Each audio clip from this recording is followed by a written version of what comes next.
அல்லாஹ் நமக்கு வழங்கிய அருட்கொடைகளை நாம் மறந்து அல்லாஹ்வுக்கு நன்றி செலுத்தாதவர்களாக, நன்றி கெட்டவர்களாக இருந்துவிடக்கூடாது என்பதை பற்றி நேற்றைய தினம் அறிந்து கொண்டோம். அதை தொடர்ந்து அல்லாஹ் நமக்கு வழங்க இருக்கிற அருட்கொடைகளை எப்படி பயன்படுத்துவது என்றே தெரியாமல் அதை பாழாக்கி நாசமாக்கி விடக்கூடாது என்பதற்காக கொன்று விடாதீர்கள் என்கிற தலைப்பில் சில செய்திகளை நாம் அறிய இருக்கிறோம். இது எந்த அருட்கொடை குறித்து பேசப்படுகிறது என்று சொல்வதற்கு முன்னால், அல்லாஹ் வழங்கிய எல்லா அருட்கொடைகளையும் நாளை மறுமையிலே உனக்கு நான் இந்தந்த அருட்கொடைகளை எல்லாம் வழங்கி இருக்கிறேனே, பலருக்கும் கிடைக்காத அருளை பெற்றிருக்கிற நீ இந்த அருளுக்கு நன்றியும் செலுத்தவில்லை, அதே நேரத்தில் இந்த அருளை நீ பாழாக்கி இருக்கிறாய் என்று மிக கடுமையான விசாரணைக்கு ஆளாக்கப்படுகிற ஒரு நிலை எல்லா அருட்கொடைகளுக்கும் இருக்கிறது. அது சிறியதாக இருக்கட்டும், பெரியதாக இருந்தாலும் சரி. ஒரு நாள் நபிகள் நாயகம் ஸல்லல்லாஹு அலைஹி வஸல்லம் அவர்கள் ஒரு வல்லரசு நாட்டினுடைய அதிபதியாக இருக்கிறார்கள்.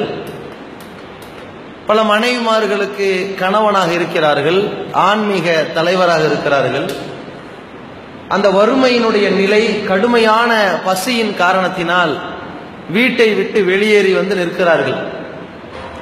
பசியை போக்குவதற்காக வெளியிலே வந்து நிற்கிறார்கள்.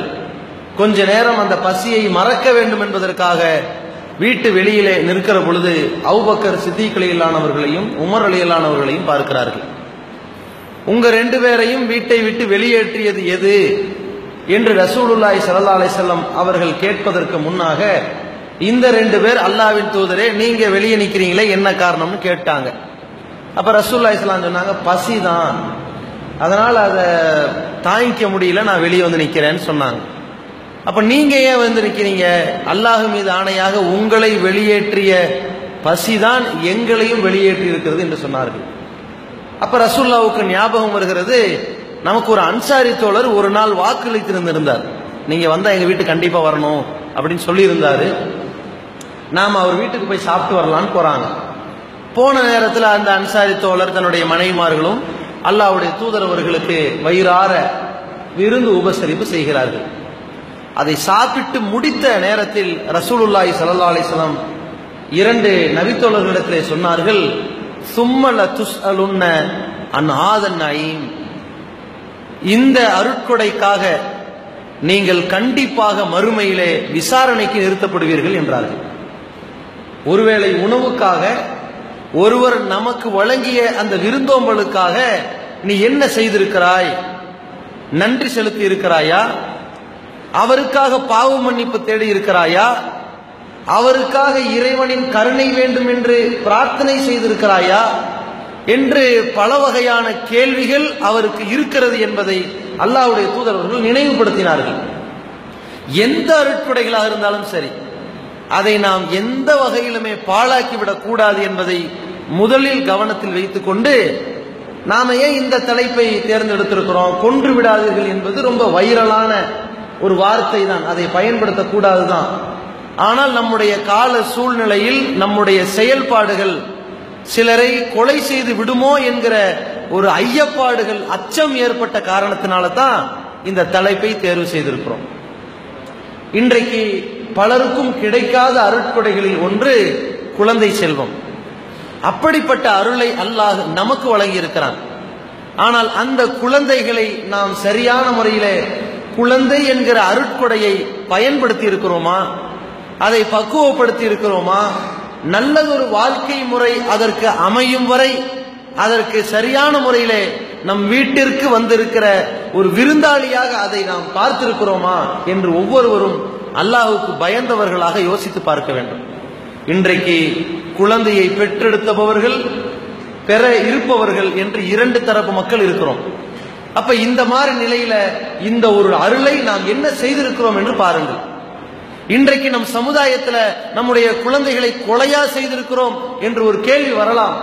கொலை செய்து கொண்டுதான் இருக்கிறோம் என்றுதான் சர்வதேச கணக்கெடுப்பு சொல்கிறது. உலகத்திலே 100 குழந்தைகளில் 30 குழந்தைகள் தன் குடும்பத்தினரால் மன அழுத்தத்திற்கு ஆளாக்கப்படுகிறார்கள். மிக கவலையான நிலையிலே தள்ளப்படுகிறார்கள்.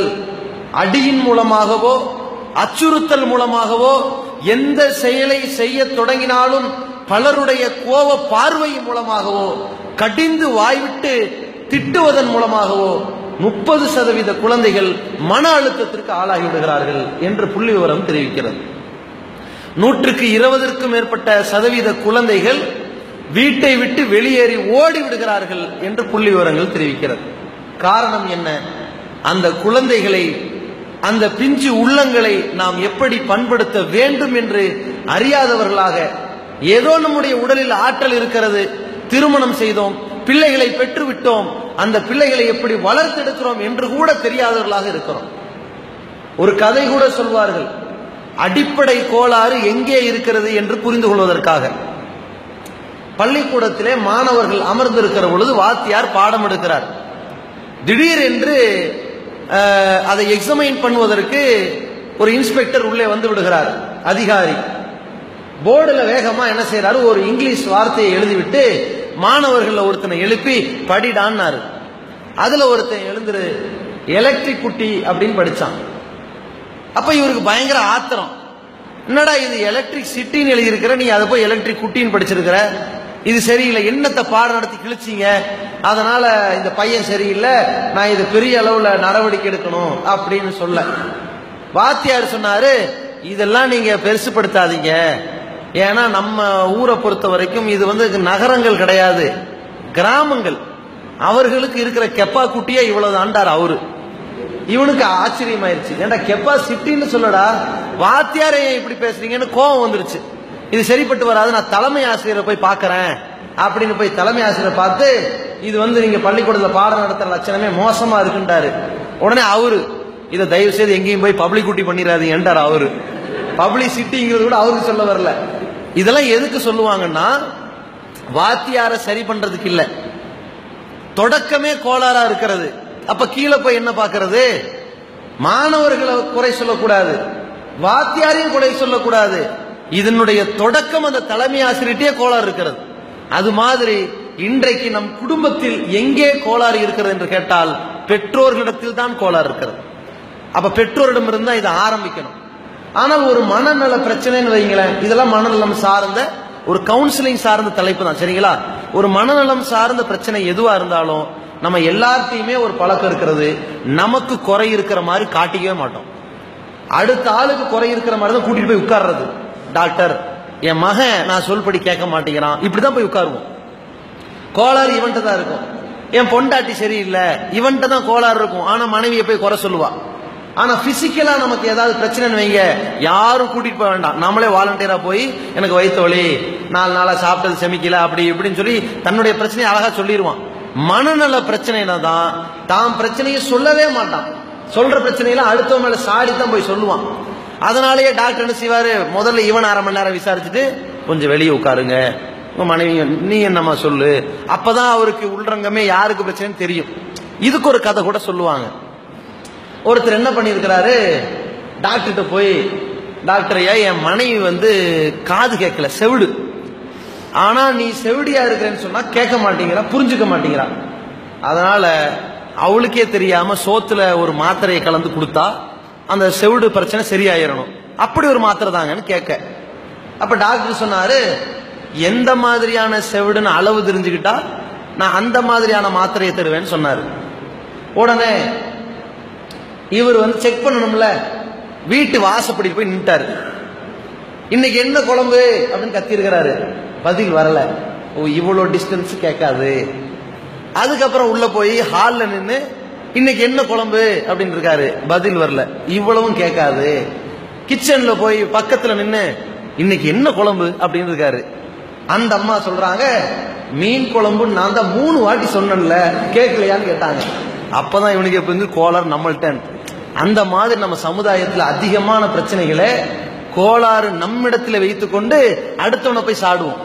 அது மாதிரியான மிக பேசப்பட வேண்டிய, தீர்க்கப்பட வேண்டிய ஒரு குறையாக இருப்பது தகுதியற்ற, ஆக்கப்பூர்வமற்ற, பக்குவமற்ற பெற்றோர்களால் பிள்ளைகள் படுகொலை செய்யப்படுகிறார்கள். அதன் காரணத்தினால தான் கொன்று விடாதீர்கள் அப்படின்னு சொல்றோம். கடந்த சில மாதங்களுக்கு முன்னாடி வைரலாக பரவிய ஒரு வீடியோ காட்சி, சிறுவர் இல்லங்கள், அனாதை இல்லங்கள்ல ஒரு பெண்மணி ரொம்ப கோபத்துல, அவ என்ன மன உளைச்சலுக்கு ஆளானாலும் தெரியல, அந்த கோபத்துல அந்த குழந்தைகள் உணவு சாப்பிட மறுத்து விட்டது என்பதற்காக வேகமா ஒரு கரண்டி எடுத்து நெருப்புல காட்டி அத்தனை குழந்தைகளுக்கு சூடு போடுது, திணறாங்க. இதெல்லாம் வந்து ஆந்திரால நடந்த ஒரு பிரச்சனை. அமெரிக்காவில் என்ன செய்யறாங்கன்னா, ஒரு பையனை கூப்பிட்டு வச்சு பயங்கரமா அடிச்சு பிச்சு எரிஞ்சு இன்னொருத்த கூப்பிட்டு வச்ச உடனே அந்த ஒரு பையனுக்கு ஏற்பட்ட அந்த கடுமையான தாக்கம் தாங்க முடியாம துடி துடிச்சு விழுந்து மயங்குறான். அதை பார்த்துட்டு எல்லா குழந்தையும் அலறுது, இவன்கிட்ட மாட்டிக்க கூடாதுன்னு. இதெல்லாம் சிசிடிவில பதிவாகுது. அப்ப அந்த மாதிரியான நம்முடைய குழந்தைகளை கண்டும் காணாமல் இன்னொருத்தன் கையில போய் விட்டு சாகர குழந்தைகளை பார்க்கிறோம். அதே மாதிரி ஒருத்தன் வந்து திருப்புளியை வைத்துக் கொண்டு எலக்ட்ரிக் வேலை பார்த்துட்டு இருக்கிறான். ஒரு சிறுவர் இல்லத்துல ஒருத்தன் வந்து நின்று ஒரு சின்ன பையன் கேட்கிறான், அவசரத்துல தண்ணி கேட்கிறான். அவன் குழந்தை அப்படித்தான் கேட்கும், எங்க இருக்கு எடுத்துலாம் குடிக்க வராது, வேகத்துல திருப்புளி எடுத்து மண்டையில குத்துறான். இது நடக்குதா இல்லையா? இப்ப இத்தனை குழந்தைகள் பாதிக்கப்படுறதுக்கெல்லாம் என்ன காரணம்? இந்த அதை வளர்க்கக்கூடிய பராமரிக்கக்கூடியவர்கள் அந்த பொறுப்பை சரியாக கண்காணிக்கவில்லை என்பதுதான். ஆனால் இந்த குழந்தை செல்வம் பெறுவதற்கு மட்டும் நாம எவ்வளவு கஷ்டப்பட்டோம் யோசிச்சு பாருங்க. நாம உலகத்துல சில பழக்கங்கள் நமக்கு இருக்கும், சில குறைகள் இருக்கும், அதற்காக 1008 வைத்தியம் பார்த்திருக்கிறோமோ இல்லையோ, நாம் குழந்தை கிடைக்கவில்லை என்பதற்கு எவ்வளவு வைத்தியம் பார்த்தோம். கல்யாணம் ஆகி 1 வருஷம் 2 வருஷம் 3 வருஷம் ஒரு 5 வருஷம் ஆயிடுச்சு, பேச ஆரம்பிச்சிருவாங்க. நீங்க வேணா டாக்டர்கிட்ட கேட்கலாமே. இல்ல உங்களுக்கு குறை கூட இருக்காது, உங்க மனைவிக்கு குறை இருக்காது, உங்கள் மனைவியின் கருவறையில ஒரு வெயிட் இல்லாம தாங்க முடியாம இருந்தா டெஸ்ட் டியூப் பேபி எடுத்துக்கலாமே அப்படின்னு 1008 ஆலோசனைக்கு ஊரே ஒன்று கூடுவார்களே. ஏன்? இந்த குழந்தை செல்வம் அவ்வளவு எதிர்பார்ப்புக்குரியதாக இருக்கும். இதுக்கு நபிமார்கள் கூட விதிவிலக்கு இல்லை. பல ஆண்டுகள் குழந்தை பெறவில்லை என்பதற்காக நபிமார்கள் கண்ணீர் விட்டு அழுதார்கள். வதுகுர் ஃபில் கிதாபி, இந்த வேதத்தில் நீங்கள் நினைத்து பாருங்கள், அல்லாஹ் சொல்கிறான், காஃப் ஹா யா ஐன் ஸாத் ذிக்ரு ரஹ்மத்தி ரப்பிக அப்தஹு ஜக்கரியா. இந்த வேதத்துல தனது இறைவனுடைய அடியார் ஜக்கரியாவை நினைத்து பாருங்கள். இது நாதா ரப்பஹு நிதாஅன் ஹஃபியா, தனது இறைவனை ரகசியமாக அழைத்தாரே. எப்படி அழைத்தார்? இறைவா, என் முடியெல்லாம் வெள்ளை வெளிர் என்று மின்னிக் கொண்டிருக்கிறது, என் எலும்புகள் மெலிந்தன, நான் இப்பொழுது தனித்து விடப்பட்டிருக்கிறேன், எனக்கென்று ஒரு குழந்தையை குடு இறைவா என்று இளைஞன் கேட்டால் அது கோரிக்கை. தள்ளாத வயதில் உள்ள முதியவன் கேட்டால் அதை யாரும் பார்த்து கேளிக்கையாக நினைக்க கூடாது என்பதற்காக இந்த முதியவர் ஜக்கரியா அலைஹிஸ்ஸலாம் ஒரு இறை தூதர் பல ஆண்டுகள் கேட்ட பிரார்த்தனையின் இறுதி கட்டத்தில் தள்ளாத நிலையிலே பிரார்த்தனை செய்கிறார் என்றால் அந்த அருளை எதிர்பார்த்து ஒரு ஆசை. இப்ராஹிம் அலைஹிஸ்ஸலாம் அவர்களுக்கு 2 குழந்தைகள் பெறுகிறார்கள். அப்பொழுது அல்லாஹ்வுக்கு நன்றி செலுத்துகிறார்கள். அல்ஹம்துலில்லாஹில்லதி வஹபனி அலல் கிபரி இஸ்மாஈல வ இஸ்ஹாக இன்ன ரப்பி லஸமீஉத் துஆ. என்னுடைய முதுமை காலத்தில் எனக்கு இஸ்மாயிலையும் இஸ்ஹாக்கையும் இறைவன் அன்பளிப்பாக கொடுத்தானே, ஹிபத், அன்பளிப்பாக கிஃப்டாக கொடுத்தானே, அந்த இறைவனுக்கே எல்லா புகழும் உரித்தாகட்டும். அவன்தான் பிரார்த்தனைகளை செவியேற்கிறான், அதனால் தான் எனக்கு குழந்தை கிடைத்திருக்கிறது என்று முதுமையிலே நன்றி செலுத்தினாரே. யோசித்து பாருங்கள், யாரையாவது விட்டு வைத்ததா இந்த அருட்கொடை? ஆண் குழந்தை இல்லை என்ற ஒரு நிலையில் இப்ராஹிமை பெற்றெடுத்தார்கள் பெருமகனார் ஸல்லல்லாஹு அலைஹி வஸல்லம். அது பச்சிலம் குழந்தையில் இருக்கும் பொழுதே இறந்து விடுகிறது. அதற்காக கண்ணீர் வடித்தார்களே. யாரிடமாவது இந்த குழந்தையை பிரிந்த நேரத்தை சமாளிக்க முடிகிறதா? அப்படிப்பட்ட ஒரு அருள். ஆனால் குழந்தையின் பொழுது அந்த அருளை பார்த்து ஆனந்தப்பட்டவர்கள் அந்த குழந்தை வளர வளர அந்த குழந்தையினுடைய நடவடிக்கையை பார்த்து ஆத்திரப்படுகிறார்கள் என்றால் குற்றங்களும் குறைகளும் பெற்றோர்கள் மீதுதான் இருக்கிறதே தவிர அந்த பச்சிலங்கள் மீது கிடையாது என்பதை புரிந்து கொள்ள வேண்டும். இன்றைக்கு நம்முடைய சமுதாயத்தில் பெற்றோர்கள் எத்தனை வகையில் இருக்கிறார்கள், எத்தனை வகையில் இருக்க வேண்டும் யோசித்து பாருங்கள். நம்ம சமுதாயத்தில் சில பெற்றோர்கள் இருப்பார்கள், அவசர பெற்றோர்கள். அவங்களுக்கு பேரே என்ன? அவசர பெற்றோர்கள். இவங்க அவசர பெற்றோர்கள் என்பதை நம்ம புரிந்து கொள்வதற்கு சில உதாரணங்களை பார்த்துக்கலாம். இந்த குழந்தை காலையில நேரம் எழுந்திருச்சிடும். எங்க போற? கராத்தே கிளாஸுக்கு போறேன் அப்படின்னு ஓடும். அதுக்கப்புறம் வீட்டுக்கு வேகமா வரும். இப்ப எங்க போற? நீச்சல் கிளாஸுக்கு போறேன்னு ஓடும். இப்ப எங்க போற? இப்ப நான் பள்ளிக்கூடத்துக்கு போகணும் அப்படின்னு ஓடும். அதுக்கப்புறம் வந்தவுடன் இப்ப எங்க போற, ஸ்பெஷல் கிளாஸுக்கு போறேன்றோம். இப்ப எங்க போற, நான் இப்ப யோகா பண்ண போறேங்க. இப்ப எங்க போற, இப்போ ஸ்பெஷல் டியூஷன் ஒரு சப்ஜெக்ட் மட்டும். அப்படியே அமர்ந்து கொண்டு வந்து வீட்டுல தூங்குமே. இந்த குழந்தையை பெற்றெடுத்த பெற்றோர்கள் அவசர பெற்றோர்களாக இருக்கிறார்கள். இன்றைக்கே படித்து விட வேண்டும், இன்றைக்கே பட்டதாரியாக விட வேண்டும், இன்றைக்கே எல்லாம் அறிந்த மேதாவியாக வேண்டும் என்று அந்த குழந்தையை போட்டு ஆட்டின ஆட்டு இருக்கிறதே ஒன்று. அந்த குழந்தை பிற்காலத்தில் வளர்ந்து ஆளாகிற பொழுது ஆணவமும் அகங்காரமும் பெருமையும் பிடித்த திமிரு பிடித்தவனாக உருவாவான். ஏன், எனக்கு தான் குழந்தையில எல்லாம் தெரியுமேங்க என்று பேசுவான். அவனுக்கு தெரியாது எதுவுமே இல்லை என்று பேசுவான். அப்படி இல்லாவிட்டால் மனநோய்க்கு ஆளாவான். ஒரு கவுன்சிலிங்ல ஒரு பிரச்சனை வருது. ஒரு சிறுவன் இருக்கிறான். என்ன பிரச்சனை, அந்த சின்ன பையனை கேரளாவில் பூங்காவுக்கு அழைச்சிக்கிட்டு போயிருக்கிறாங்க. பூங்காவுக்கு போனவன் அந்த காட்சியை பார்த்து ரொம்ப நேரம் அழுகிறான். நான் வரமாட்டேன், வீட்டுக்கு வரமாட்டேன், என்ன கூட்டிட்டு போகாதீங்க, அழுகிறான். பெற்றோர்கள் அடிக்கிறாங்க, நீங்க கொன்னு போட்டாலும் நான் வரமாட்டேன், கூட்டிட்டு போகாதீங்க. அதுக்கப்புறம் அழுகிறாங்க பெற்றோர்கள், தயவு செய்து வந்துரு. போறான். இவ்வளவு பக்குவமா விவரமா சொல்றான் என்றால் அவன் எத்தனாவது படிச்சவனா இருப்பான்? ஒரு 15வது, 10வது 15 வயசு பையன் இல்ல, ஒரு 10 வயசு பையன் அதுவும் இல்ல, ஒரு 7 வயசு பையன் அழுகிறான். 2ஆம் கிளாஸ் படிக்கிற பையன் அழுகிறான். ஏன் இப்படி அழுகிறான்? என்ன மன அழுத்தம் அவனுக்கு வந்துச்சு, என்ன பாதிப்பு ஏற்பட்டுச்சு? பிறகு அவனை கொண்டு வந்து மனநல சிகிச்சை மையத்தில் விசாரிக்கிறாங்க, பெற்றோரை விசாரிக்கிறாங்க. பிறகு பையனை ரொம்ப கொஞ்சி அமர வைத்து பேசுறாங்க.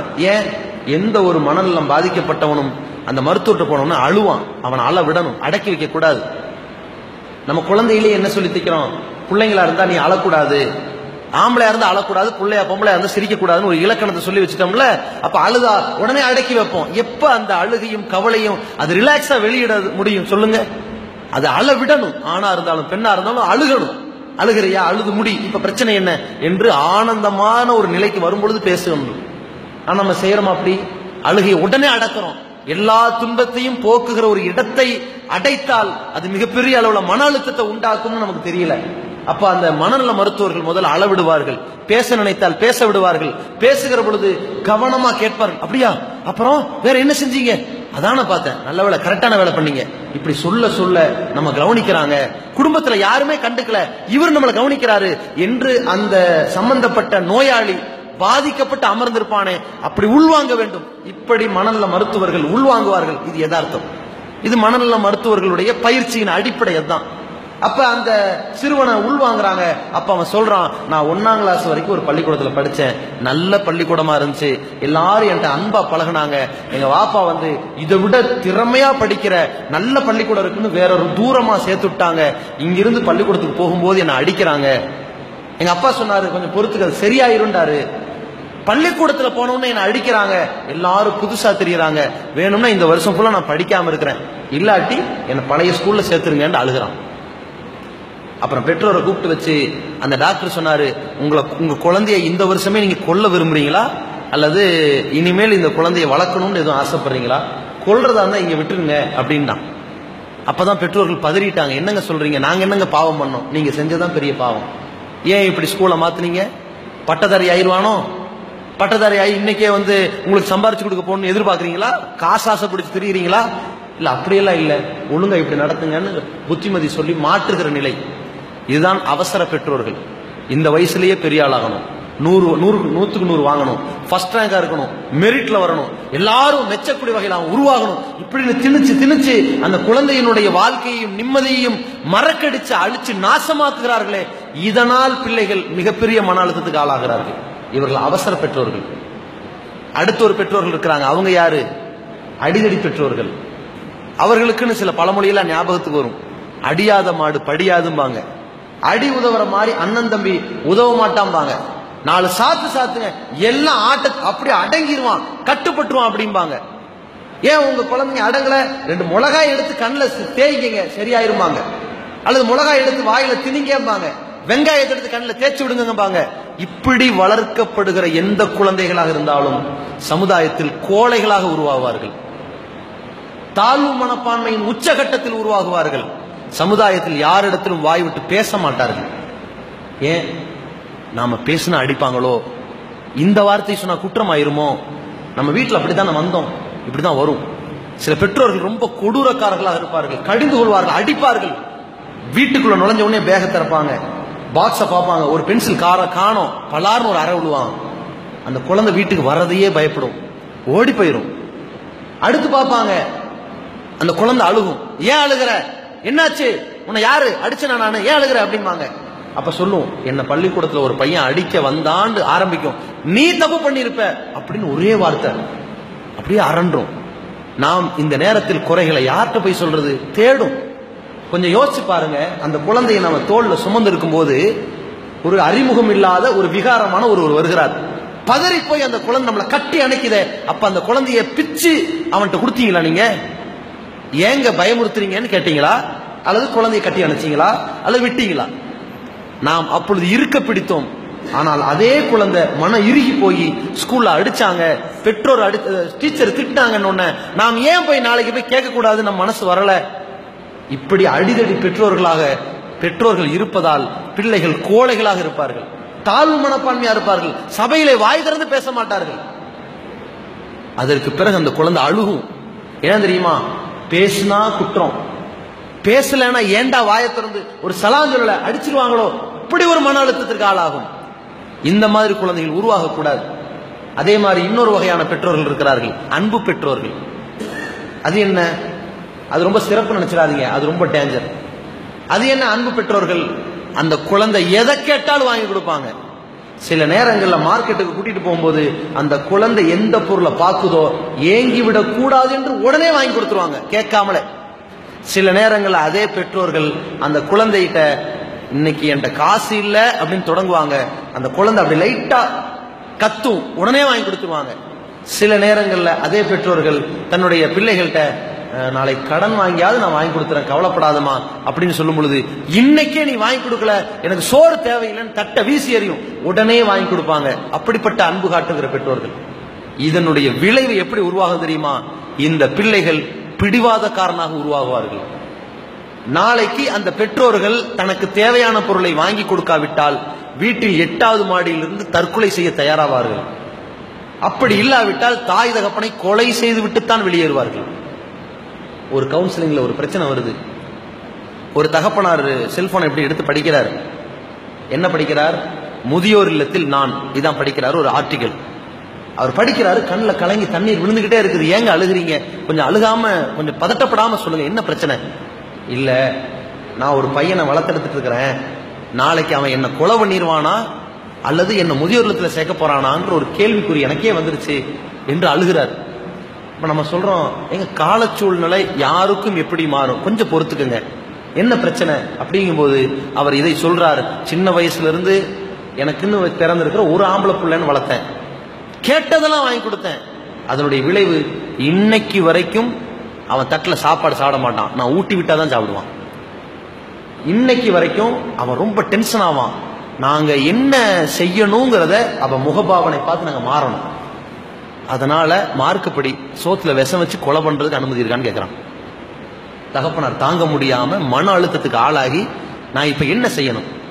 வெளியே போனா பல கலவரங்களை இழுத்துக்கிட்டு வரான், ஆனா வீட்டுல இருந்தா எந்த பொருளையும், உடைக்கிற பொருளை எங்க வீட்டுல நீங்க பார்க்க முடியாது. ஏன்? எல்லாம் உடஞ்சிருச்சு. டிவியை தூக்கி இங்க வச்சுட்டு 50 ரூபா தரையா உடைக்கவான்னு கேட்பான், இல்லாட்டி உடைச்சிட்டு மறுவேளை பார்ப்பான். ஏன்? 4 டிவி உடைச்சிட்டான். நான் இப்ப என்ன செய்யறது? பெற்றோர்கள் தவிக்கிறான். மீண்டும் பழையபடி ஆரம்பிக்கணுமே. இதற்கு காரணம் என்ன? இவர்கள் அன்பு பெற்றோர் என்ற பெயரால் மிக தவறான முறையில் பிள்ளையை வளர்த்தெடுத்தார்கள். இன்னொரு வகையான பெற்றோர்கள் இருப்பார்கள். அவங்க யாரு? ராமன் ராவணன் பெற்றோர்கள் அவங்களுக்கு சொல்லுவாங்க. இந்த கேள்வி இந்த தலைப்பை கேட்டவங்க உங்களுக்கு புரிஞ்சிடும் யாருன்னு. ராம ஆண்டா என்ன, ராவண ஆண்டா எனக்கு என்ன கவலை அப்படிம்பாங்களே, அந்த மாதிரி பெற்றோர்கள். அவங்கள ஈஸியா கண்டுபிடிச்சிடலாம். அவங்கள்ட்ட கேளுங்களேன், உங்களுக்கு எத்தனை பையன் அப்படின்னு கேளுங்க. நமக்கு 3 பொம்பளை பிள்ளை 2 பையன். அது கூட சொல்லணும், பிரச்சனையாகி போயிடும். சொல்லணும்.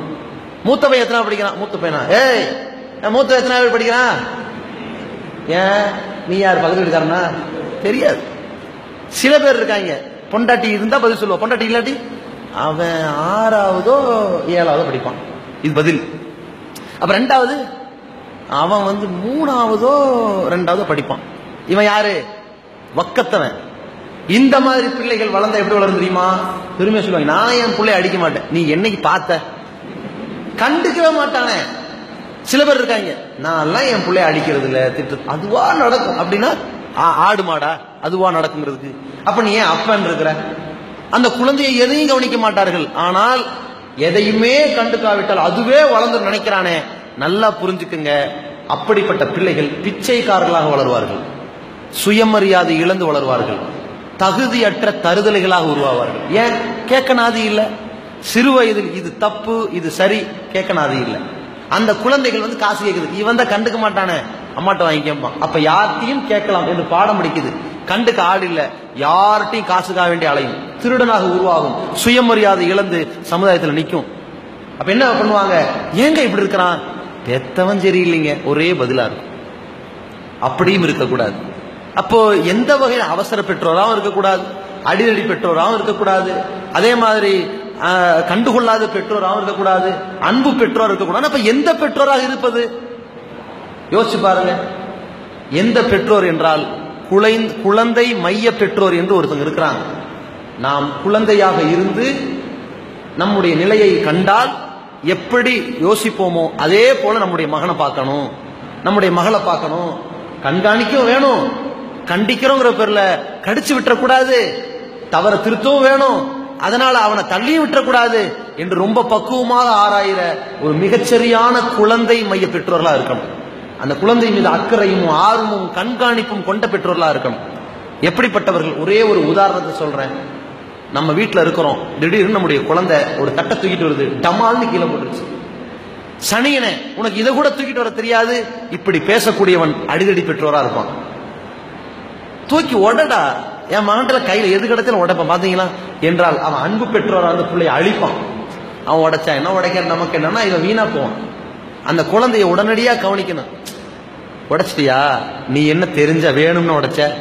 தெரியாம தான் நான் உடைச்சேன். ஏன்? இப்ப அந்த குழந்தை பதறும், என்ன சொல்லுவாங்களோ, கை நழுவி விட்டுட்டோமே, திட்டுவாங்களோன்னு பதறும் போது அதை டென்ஷனாக விட்டுறாம, நீ தெரியாம தானமா உடைச்ச, வேணும்னா உடைச்ச, நானே 4-5 வாட்டி இப்படி உடைச்சிருக்கிறேன், அதை எடுத்து வச்சுக்கலாம், ஒன்றும் பிரச்சனை இல்லை, அடுத்த வரும்போது கொஞ்சம் கவனமா, அவ்வளவுதான். இதுதான் குழந்தை மைய பெற்றோர்கள். உலகத்திலேயே குழந்தை மைய பெற்றோர் என்று ஒருவரை முன்னோடியாக சொல்ல வேண்டும் என்றால் நபிகள் பெருமகனாரை சொல்லலாம். அவ்வளவு வாழ்க்கை தத்துவத்தை உள்ளடக்கி ஒரு குழந்தைகிட்ட என்ன செய்யணும் என்ன செய்யக்கூடாது அனைத்தையும் சொன்னார்கள். அது மாதிரி நாம் நம்முடைய குழந்தையை வளர்த்தெடுத்தோம். இன்றைக்கு நாம் பெற்றிருக்கிற இந்த அருளை பாழாக்கி விடாமல் இருப்பதற்கு மிகச்சிறந்த ஒரு பயனை பெற்றுவிடலாம். அவ்வளவு முன்னோடி. இன்றைக்கு மனநல நிபுணர்கள் மிகப்பெரிய ஆய்வறிக்கை சமர்ப்பிக்கிறார்கள். எப்படிப்பட்ட பெற்றோர்கள் உருவாக வேண்டும், அந்த பெற்றோர்கள் எப்படிப்பட்டவர்களாக இருக்க வேண்டும், என்ன செய்ய வேண்டும் என்ன செய்யக்கூடாது என்று ஒரு மிகப்பெரிய பட்டியல் எடுக்கிறார்கள்.